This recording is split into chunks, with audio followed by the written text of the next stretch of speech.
Merci également, honorable assesseur. Monsieur Claude Pivy. Oui. Je vais revenir sur une question de tribunal par rapport à vos fonctions à la date du 28 septembre.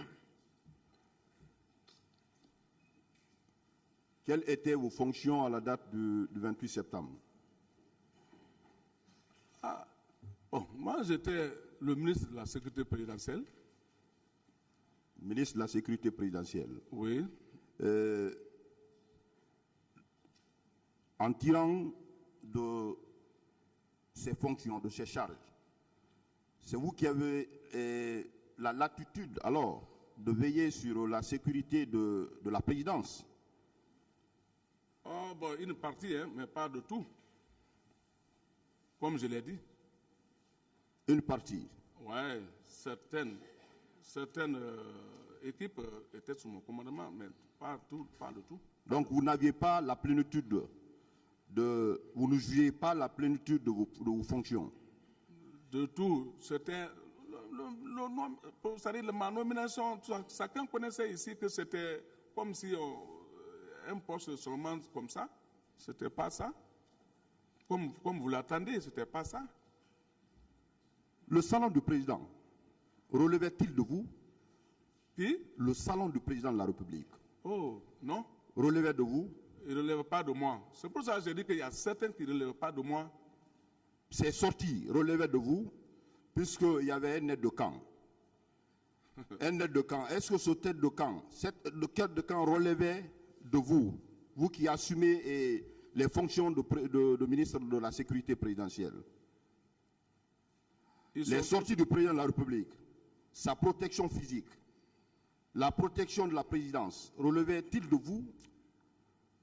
Les premières semaines du pouvoir, ça relevait de moi. Les premières semaines, je dis bien les premières semaines du pouvoir. Mais dès après quelques semaines, quelques mois, c'était fini. Ils sont là, tout le monde est là. Chacun faisait ce qu'il veut. Je ne pouvais même pas, mais les sorties, je n'étais même pas informé. Ni un protocole vient me dire, ah bon, monsieur le ministre de la Sécurité présidentielle, voilà, non. Voilà la raison pour laquelle moi aussi, je me suis obtenu de tout juste les petits groupes que moi je contrôlais, j'ai mis main sur eux. C'était tout. Donc vous aussi, vous aviez votre groupe, vos hommes à part? Oui, chacun a ses éléments. Bon, moi j'avais un groupe de combat qui était avec moi, plus maintenant les 3 unités que je vous ai parlé. C'est-à-dire l'unité de l'artillerie, l'unité blindée et l'unité de bata. C'est-à-dire un détachement, quoi, des détachements. Je vais revenir sur la date du 27. Là? La date du 27 septembre, à la veille du 28 septembre. Le président était à l'Abbé. Vous étiez à l'Abbé ou bien vous êtes resté à Conakry? D'accord, c'est très bien. C'est ici que moi j'ai appris à certains dire que Pivy n'a pas été à l'Abbé. Allez demander les gens de l'Abbé. C'est moi qui fus le premier à aller sur le sol de l'Abbé. Chacun de ces gens-là avait peur de partir à l'Abbé. Je suis parti à l'Abbé le 26 avec mes hommes. J'ai passé la nuit au stade. Je dis, je resterai au stade jusqu'à l'arrivée de la délégation. Alors, vous êtes revenu quand à Conakry? Je suis revenu ici le 27 soir. Vous êtes revenu avec le cortège du président ou bien vous êtes revenu à rang dispersé? On est resté un peu, parce que moi je reste toujours un peu derrière. Donc je suis rentré sur le 27. Mais vous êtes rentré au même moment que le président de la République? Le 27 soir. Avec le président de la République? Avec le cortège du président de la République? Le cortège est rentré avant moi. Avant vous. Vous êtes rentré au camp à quelle heure? Allô? À quelle heure vous êtes rentré au camp, Alpha Yaya? Bon, moi je suis venu à 22h. À 22h. Ouais. Cette nuit, M. Claude Pivy, oui. N'avez-vous pas assisté à une réunion le 27, la nuit, avec certains officiers quant à la préparation de ces événements, comment maintenir l'ordre, quels sont les dispositifs qui devraient être mis en place par rapport à cette manifestation? N'avez-vous pas pris part à une réunion quelconque? Non. S'il y a eu des réunions, moi je n'étais pas informé. Peut-être ça, Je ne sais pas. Mais je n'ai jamais assisté à une réunion. Vous n'avez pas également appris une réunion? Non, je n'ai pas appris de tout devant Dieu, devant les hommes. Pouvez-vous nous dire, M. Claude Pivy, puisque nous avons reçu des déclarations ici à la barre, en l'occurrence celle faite par M. Gabi, l'ex-ministre de la Santé, il a déclaré ici à la barre que le 27, le chef d'état-major général de l'armée a pris un acte demandant à tous les militaires d'être casernés. Vous étiez informé de ça? Et vous venez de dire tout à l'heure que le matin, très tôt le matin, la matinée, vous êtes allé en mission à Koya. Avez-vous appris cet acte de chef d'état-major général de l'armée? C'est l'arrêté ou ce décret-là, quand moi je quittais à l'Abbé, je suis venu la nuit, directement, c'était pour dormir, parce que j'avais déjà la mission d'aller traquer ces bandits-là qui étaient entre Mania et Koya. Avant que nous on parte pour l'Abbé, j'avais la mission là déjà que le président m'avait instruit. Donc j'étais pressé pour aller affronter ces gens-là. Donc, quand j'ai quitté, je suis venu à 22h de l'Abbé, directement je l'avais, je me suis couché pour être très précis pour aller là-bas. Donc je n'ai pas compris s'il y a eu un décret ou un arrêté pour dire qu'aucun militaire ne chose, non. Vous n'avez pas appris ça, M. Pivy? Non.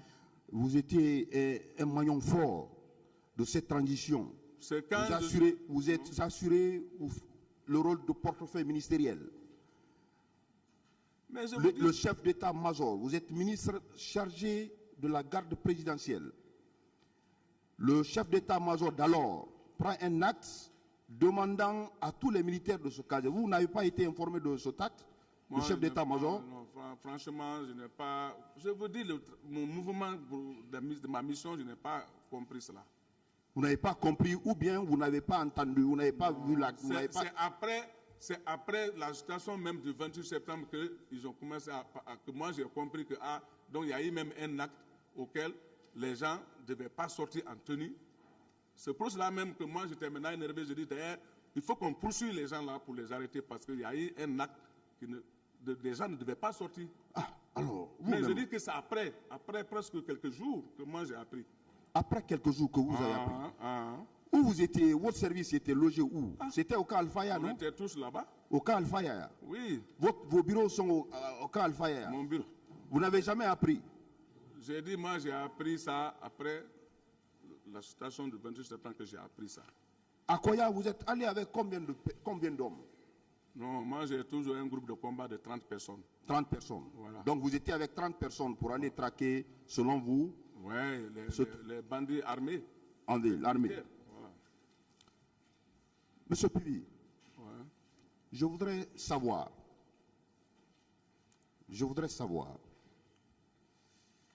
si vous aviez été informé du recrutement de Kalea. Jamais. Vous n'avez jamais appris le recrutement de Kalea? Voilà la raison pour laquelle je vous dis souvent que moi j'étais là-bas, comme on dit le ministre, mais il n'y avait pas ce portefeuille-là qui commandait cette partie-là. Vous n'avez jamais appris le recrutement? J'avais appris le murmure qu'il y a un recrutement qui est fait, qui sont à Kalea. Si? Vous n'avez jamais donné votre quota? Parce que... Je n'ai même pas été là-bas, plus forte raison de donner un quota. Personne ne m'a informé de dire que donne-moi certaines de tes personnes pour les mettre dans l'armée. Personne. Vous n'avez pas informé de recrutement de Kalea? Personne, demandez-les. Personne ne m'a informé de ça. Et moi, j'ai connu Kalea que lorsque on était dans le temps de transition avec le journal Segouba, parce que les soldats se sont revoltés là-bas. Voilà le jour où je suis battu à Kalea pour connaître Kalea. Ça encore, il fallait que je vais là-bas pour maîtriser les militaires, parce que les militaires qui étaient là-bas, ils avaient cassé leur armurier, ils ont pris les armes, les lance-roquettes, tout le monde était armé. Tout le monde a eu peur ici pour aller là-bas. C'est moi que le journal m'a mandaté. Il dit, mon ami, il faut tout faire, tu vas aller là-bas. Si tu ne vas pas, moi je vais prendre l'hélicoptère, je vais bombarder là-bas. Je dis, non, tu ne peux pas bombarder c'est la population, ce n'est pas possible. Moi, je vais aller les maîtriser. Je suis parti là-bas à 23 heures, c'est le jour-là que j'ai connu Kalea. Je suis parti les maîtriser et presque tout le monde avait vu ça encore ici, comment j'ai fait. Plus de combien de pick-up remplis de larmes j'ai envoyé. Vous voulez dire que le recrutement de Kalea, vous n'avez pas été associé? Rien. Je n'ai pas été associé la nuit comme la journée. Vous n'êtes jamais rentré en contact avec les recrues de Kalea? Personne. Alors, vous n'avez pas invité certains éléments de Kalea au camp Alpha Yaya au nombre de 400-500 personnes. Ce jour, en présence du président Dadis, ces hommes étaient venus de Kalea pour faire des démonstrations devant le président de la République, sous votre tutelle. Non. Je ne reconnais pas. Vous n'avez jamais envoyé ces éléments de Kalea? Non, non. Vous n'avez jamais entretenu ces 400, 500 personnes de Kalea au camp Alpha Yaya Diallo? Rien, personne. Il n'y a pas eu de démonstration devant le président de la République, ces 500 personnes? Bon, ça ne s'est pas passé devant moi, peut-être. Ça ne s'est pas passé devant vous. Vous avez suivi les déclarations du commandant Toumba ici, par rapport à ces 400, 500 éléments venus de Kalea, que ce jour, il est venu vous trouver avec ces éléments dans la cour du camp Alpha Yaya, et ceux-ci étaient en train de faire des démonstrations devant le président de la République. Qu'en dites-vous? Et vous étiez présent? Je n'étais pas présent, je n'en sais rien. Vous ne connaissez pas? Non. Je reviens, monsieur Claude Puvis, par rapport à votre itinéraire. Vous dites que ce jour, très tôt le matin, vous êtes allé à Frigadi d'Ankoya pour traquer les bandits. De Kagbelin, vous êtes passé par Koza Bambeto. De Bambeto, vous avez rebouché chemin pour aller au camp Alpha. Voilà. C'est ça votre itinéraire ce jour? Bien sûr. C'est ça mon itinéraire. C'est ça votre itinéraire? Oui. Vous n'avez pas stationné avec vos éléments à Bambeto, à Koza, pour piller les magasins? Non.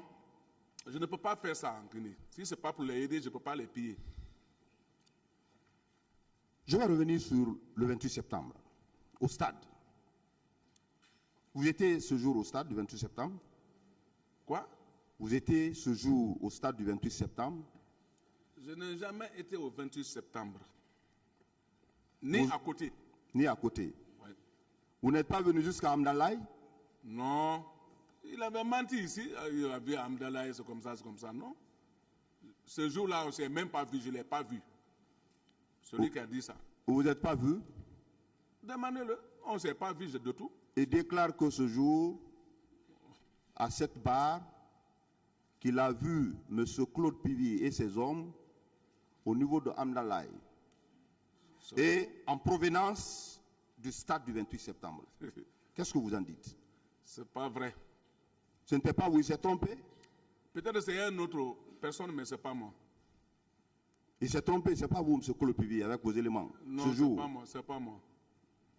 Vous pouvez aller demander les gens de Bambeto. Ils peuvent témoigner.